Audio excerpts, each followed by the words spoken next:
brief summary. We're constructing an unscaled graph of the tangent function.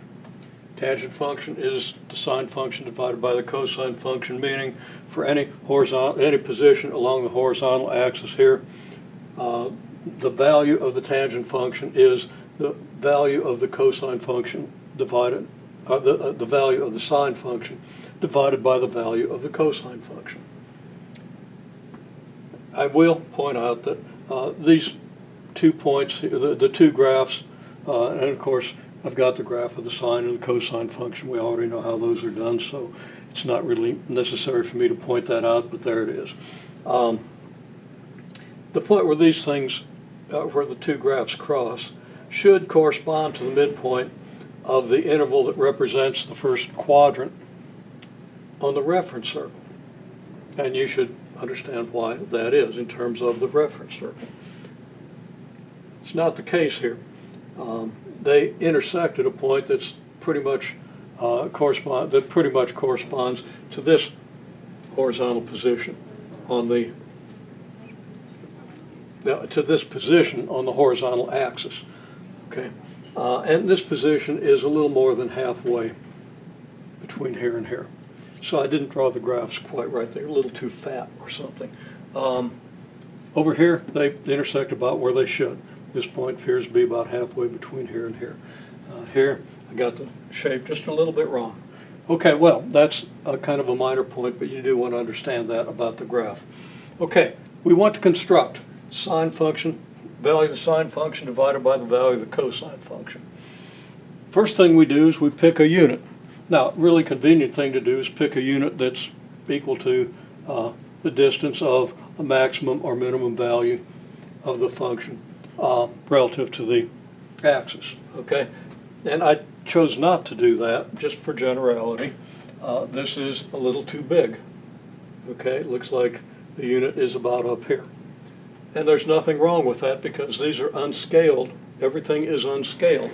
I can pick any segment I want and say that that segment has length 1, and I will get an unscaled graph of the tangent function if I proceed to do all my constructions correctly, okay, and accurately. Now, I want sine over cosine. Well, that means I want the sine multiplied by the reciprocal of the cosine. And what I'm going to show you, incidentally, is not the most efficient way to do this. Okay, it's absolutely not the most efficient way, but it is one way, and you should understand how it works. And then I'm going to ask you to, I'm going to suggest that you should actually construct this, at least for 8 points between here and here. You should actually do these constructions. That's tedious enough that you're going to want to find a shortcut, and you're going to start thinking about how you could do it with fewer operations. Okay, so we construct the reciprocal of the cosine. To do that, we first take the value of the cosine, which corresponds to this distance here from the horizontal axis up to the blue line, and we construct a segment of that length. That's the yellow segment here. Then we construct our unit segment. Take this unit segment, construct it here at a right angle. Then we anticipate what's going to happen, and we not only draw the hypotenuse, we extend it so that everything is nice and straight. And I didn't really succeed in the nice and straight part. So, but if you use a straight edge, it's a good idea to just go ahead and extend this if you see that you're going to have to do so. Now, why do we have to extend this? It's because, well, first of all, here's the value of the cosine, and here's 1. To get the reciprocal of the cosine, and we've done several reciprocal constructions, so you should know what's coming. To get the reciprocal of the cosine, we're going to have to extend this side till its length is 1. So right there it is, in purple, kind of right over the yellow, and I've labeled the length 1, and that's this side.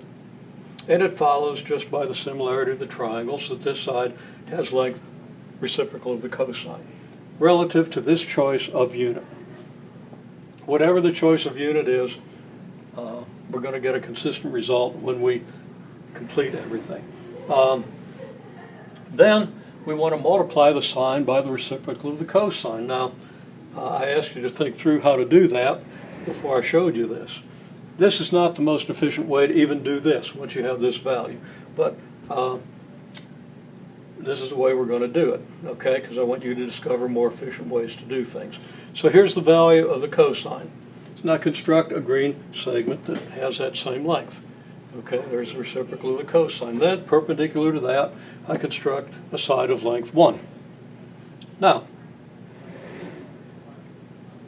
all I then have to do is take the value of the sine, which is this, construct a segment of that length here,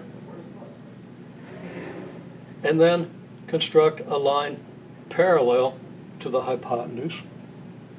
And the length of this side is going to be the sine over the cosine, which is equal to the value of the tangent. So we get this value, and there it is, and we then